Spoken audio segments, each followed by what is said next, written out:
नमस्कार बच्चों। कल हमने सिल्वर वेडिंग पार्ट जो है शुरू किया था और उसमें पृष्ठ संख्या 6 तक हमने पढ़ लिया था पाठ की कहानी कि यशोधर बाबू जो है वो किशनदा के बारे में जो है वो सोच रहे थे। अब इस पृष्ठ में हम देखेंगे पृष्ठ संख्या 7 पर कि इस पूरे पैराग्राफ में 3 पैराग्राफ इस पर हैं और इसमें उन्होंने किशनदा के बारे में बताया है जो उनका व्यक्तित्व था, उसका जो प्रभाव इनके ऊपर पड़ा है।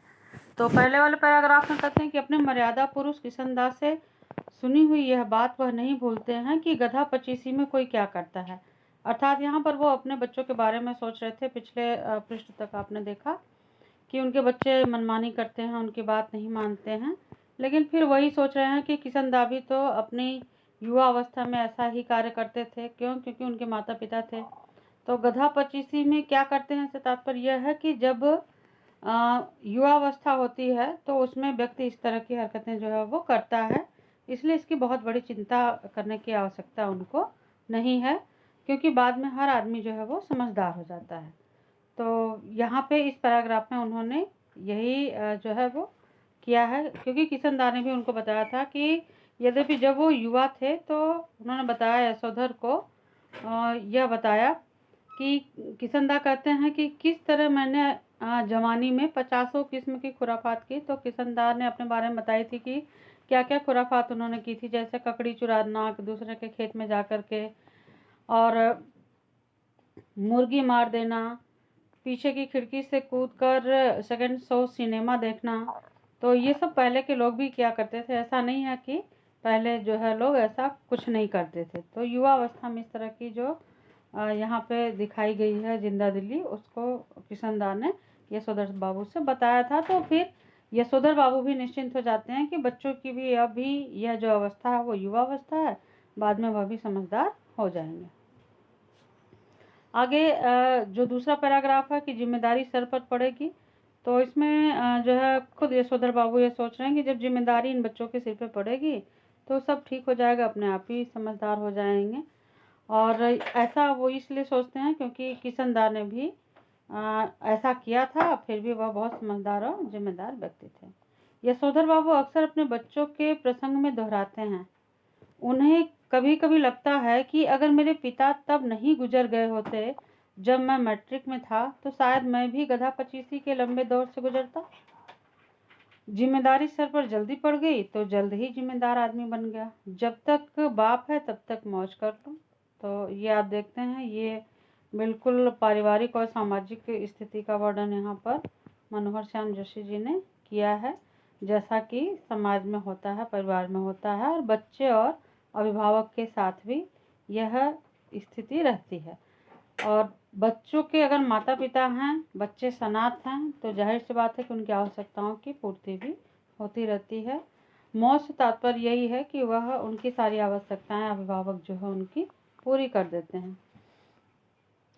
यहाँ पर यशोधर बाबू चूँकि यशोधर बाबू के पिताजी का देहांत बचपन में ही हो गया था, तो कभी कभी वह तंजिया भी कसते हैं, व्यंग भी करते हैं कि हाँ बच्चे हैं जो वो अगर मैं अभी जिंदा हूँ तब तक मौज करना है कर लें।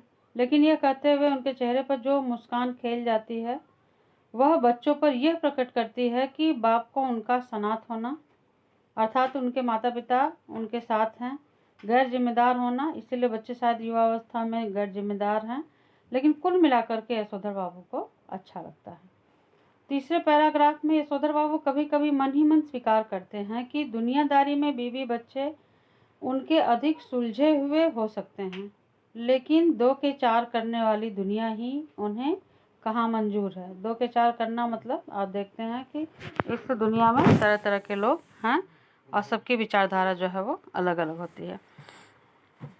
तो इसमें जो है ये बातें जो है दुनियादारी के हिसाब से बच्चों का यह कहना सही हो सकता है कि बब्बा ने डीडीए फ्लैट के लिए पैसा न भर के भयंकर भूल की, किंतु समहाउ यशोधर बाबू को किशनदा की यह उक्ति अब भी जचती है मतलब खूब अच्छी लगती है और सही लगती है। क्यों? क्योंकि जो किशनदा थे वो क्या कहते थे, किशनदा ये कहते थे कि मूर्ख लोग जो है वो मकान बनाते हैं और जो सयाने हैं यानी कि जो समझदार लोग होते हैं उनमें रहते हैं। जब तक सरकारी नौकरी तब तक सरकारी क्वार्टर, रिटायर होने पर गांव का पुश्तैनी मकान।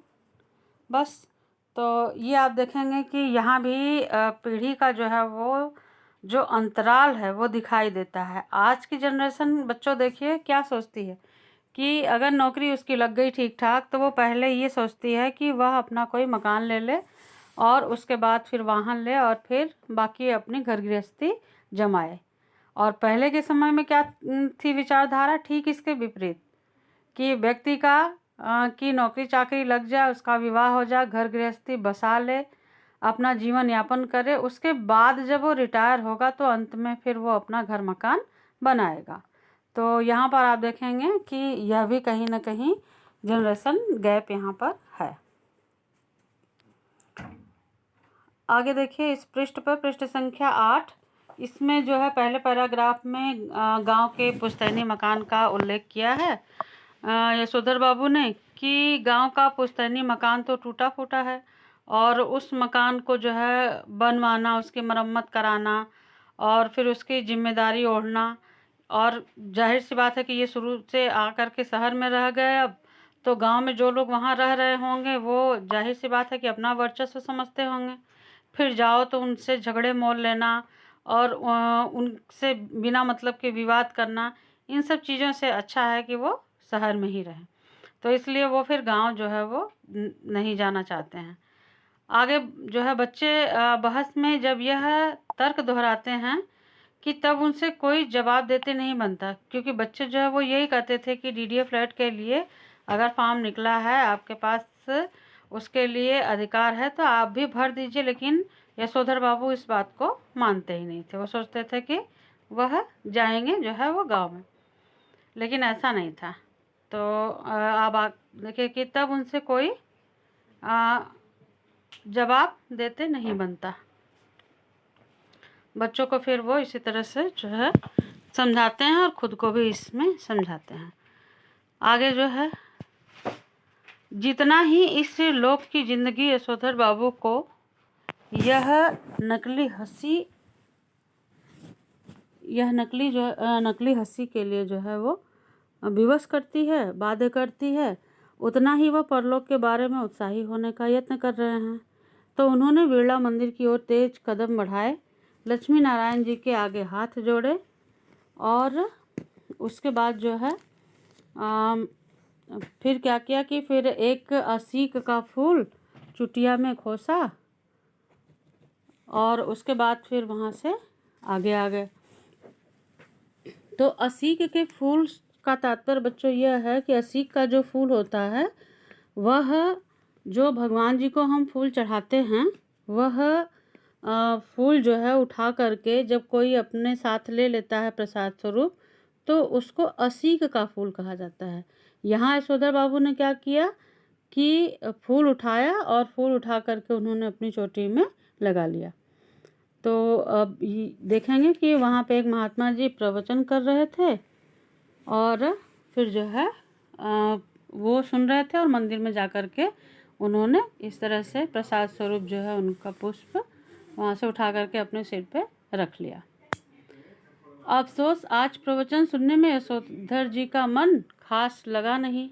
सच तो यह है कि वह भीतर से बहुत ज़्यादा धार्मिक तथा कर्मकांडी है नहीं। हाँ, इस संबंध में अपने मर्यादा पुरुष किशनदा द्वारा स्थापित मानक हमेशा उनके सामने रहे हैं। जैसे जैसे उम्र ढल रही है वैसे वैसे वह भी किशनदा की तरह रोज़ मंदिर जाने, संध्या पूजा करने और गीता प्रेस गोरखपुर की किताबें पढ़ने का जो है वो उनको जो है उनकी रुचि है। तो इस तरह से वह गीता प्रेस की जो है वो पुस्तकें पढ़ते हैं। और फिर इसमें वही है कि देखेंगे कि जैसे जैसे उनकी उम्र ढल रही है वैसे वैसे किशनदा की तरह रोज़ मंदिर जाने लगे हैं, संध्या पूजा करने लगे हैं और गीता प्रेस गोरखपुर की किताबें पढ़ने का प्रयत्न करने लगे हैं। अगर कभी उनका मन शिकायत करता है कि इस सब में मन नहीं लगा पा रहा हूँ, तब उससे कहते हैं कि भाई आप भगवत भजन में जो है उनको मन अपना लगाना चाहिए और यह सब कुछ नई पीढ़ी को देख करके जो है वो उनको वन प्रदेश की तरफ चले जाना चाहिए। क्योंकि वो जो है वो अब उनके बच्चे उनकी बात नहीं मानते।